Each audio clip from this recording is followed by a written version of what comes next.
തീരമേഖലയിലെ പ്രതിഷേധം തണുപ്പിക്കാൻ ഒടുവിൽ നേരിട്ടെത്തിയിരിക്കുകയാണ് മുഖ്യമന്ത്രിയും മന്ത്രിമാരും. വള്ളം മറിഞ്ഞ് കാണാതായ ഗൗതം കൃഷ്ണയുടെ വീട് വി.ഡി. സതീശൻ സന്ദർശിച്ചു. വിഴിഞ്ഞത്ത് കാണാതായ ജോണിന്റെയും മുതലപ്പുഴയിൽ കാണാതായ ഷിജിന്റെയും വീട് സന്ദർശിച്ച് ആഭ്യന്തര ഫിഷറീസ് മന്ത്രിമാരും. സർക്കാരിനെതിരെ ജനരോഷം ആളിക്കത്തുന്നതിനിടെയാണ് ഈ സന്ദർശനം. മുഖ്യമന്ത്രിയും മന്ത്രിമാരും തിരിഞ്ഞു നോക്കുന്നില്ല എന്ന ആരോപണത്തിൽ കുടുംബാംഗങ്ങൾ വലിയ പ്രതിഷേധം ഉയർത്തിയിരുന്നു. മുഖ്യമന്ത്രിയും മന്ത്രിമാരും നേരിട്ടെത്തിയത് തീരദേശ മേഖലയുടെ രോഷം തണുപ്പിക്കുമോ എന്ന് നമ്മൾ അവിടെയുള്ള ആളുകളോട് തന്നെ ചോദിച്ചിട്ടുണ്ട്. അനുരുവാണ് ചോദിച്ചത്. എന്താണ് അവർക്ക് പറയാനുള്ളത് എന്ന് കേൾക്കാം.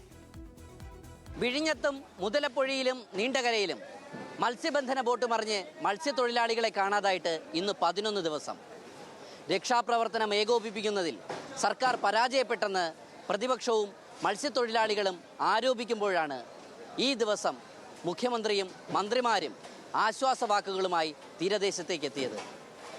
ഇവരുടെ സന്ദർശനം കൊണ്ട് തീരദേശത്തെ രോഷം തണുപ്പിക്കാനാകുമോ? നമുക്ക് മത്സ്യത്തൊഴിലാളികളോട് തന്നെ ചോദിച്ചു വരാം. അവസാനിക്കില്ല. കുടുംബത്തിന് ആ ബോഡി കിട്ടണമെന്നുള്ള അവരാ കാര്യങ്ങൾ നടത്തണം, കർമ്മങ്ങൾ നടത്തണം എന്നുള്ള ഒരു ഇതാണ്. അവർ മന്ത്രി വരണം, അന്വേഷിച്ച് കണ്ടെത്തണമെന്ന് പറയുന്നതിൻ്റെ ഉദാഹരണം. വന്ന് അവർ പറയേണ്ട കാര്യങ്ങളെല്ലാം പറഞ്ഞു പോയിട്ടുണ്ട്. അതിനുള്ള വായിക്ക അന്വേഷണങ്ങളെല്ലാം എൻ്റെ പുറകെ നടക്കും എന്നുള്ള പ്രതീക്ഷയുണ്ട്. പിന്നെ ഒരു കുടുംബം അനാഥയാവരുത്. അല്ലാതെ വേറെ ഒരു മന്ത്രിಯವരടുത്ത് നമുക്ക് എന്ത് പറയാനാ? അവരടുത്ത് നല്ലത് നമുക്ക് മുന്നോട്ട് ഇനിയുള്ള കാര്യങ്ങളെല്ലാം മുന്നോട്ട് നല്ല രീതിക്ക് ചെയ്യുക, അത്രേ ഉള്ളൂ പറയാനായിട്ട് എനിക്കുള്ളൂ. നമ്മൾ പ്രതിഷേധം നടന്നതിന് ശേഷമാണ് അവർ ശക്തമായിട്ടും ഇപ്പം ഈ നേവിനെയും അവരെയും ഇവരെയും കൊണ്ടുവന്ന് പിന്നെ സ്കൂബ ടീമിനെ പോലും അവർ കൊണ്ടുവന്നത് എത്ര ദിവസത്തിന് ശേഷം അറിയാം. ആ ആൾ പോയതിന് ശേഷം ഒരു 3 ദിവസത്തിന് ശേഷമാണ് ഈ സ്കൂബ ടീമിനെ കൊണ്ടുവന്നിരുന്നെങ്കിൽ നമുക്ക് ബലപ്പെട്ടേനെ. ഈ മുതലപ്പുഴയിൽ ശക്തമായിട്ടുള്ള ഒരു റെസ്ക്യൂ ടീമില്ല. ഒരു മനുഷ്യന്റെ ജീവനല്ലേ അത്, അതിന് വിലയുള്ളതല്ലേ. അപ്പം അത് അവർ തിരഞ്ഞുപിടിച്ച് കൊടുക്കേണ്ട കാര്യം അവർക്ക് കടപ്പെട്ടതാണല്ലോ. ബോഡി കിട്ടാൻ വേണ്ടിയുള്ള അന്വേഷണം കൂടുതലായിട്ട് നമ്മൾ നോക്കണം. അതിന് ഗവൺമെൻറ് ഒന്നും കൂടെ അത് ക്ലിയർ ആക്കണം. ഇവിടുത്തെ സിറ്റുവേഷൻ എന്ന് വെച്ചാൽ കടൽ ഭയങ്കര മോശമാണ്. ഇപ്പോഴും ഇവർ കടൽ ശാന്തമായിട്ടില്ല. ഇവർ കല്ലിട്ട് ഇനിയും കല്ലകത്തോട്ട് കയറി വരികയാണ്. നമുക്ക് ഓടി കയറാനും പോകാനും വള്ളം നിർത്താൻ തന്നെ നമുക്ക് പറ്റുന്നില്ല. കല്ലിട്ടിട്ട് അവർ കല്ലിനിയും ഫുള്ളകത്തോട്ട് തള്ളി വരികയാണ് കല്ല്.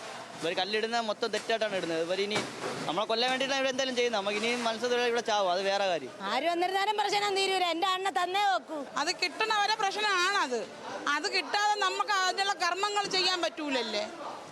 അവർ തെരച്ചിൽ നടത്തണമെന്ന് പറഞ്ഞ് മന്ത്രിമാർ പറഞ്ഞ ഒരു പ്രശ്നവും തീരൂല. നമുക്ക് ജനം കിട്ടിയേ പറ്റുള്ളൂ. അവർക്ക് കുടുംബം എന്തുമാത്രം നശിക്കണമെന്ന് നമുക്ക് അങ്ങനെ അറിയാൻ പറ്റും. അവർക്ക് 2 കൊച്ചുങ്ങളുണ്ട്.